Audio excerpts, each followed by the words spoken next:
বন্ধুরা green tea খাওয়া হয়ে গেছে, 10 মিনিট হলো। এবার ব্রেকফাস্ট নিয়ে বসেছি। আর দেখো আজকের ব্রেকফাস্টে কি কি আছে, এই দেখো। আজকের ব্রেকফাস্টে দুখানা রুটি নিয়ে নিয়েছি গরমা গরম, কুমড়ো ভাজা আর সিজনারি ফল বলতে কাঁঠাল, আম। আর আজকে কিন্তু হিমসাগর নেই, এটা হচ্ছে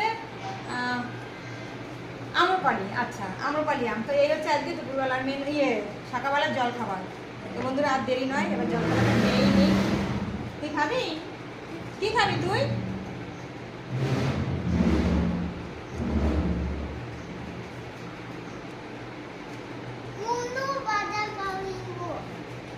কুমড়ো ভাজা খাইবো? তো ছেলে বলছে কুমড়ো ভাজা খাইবো।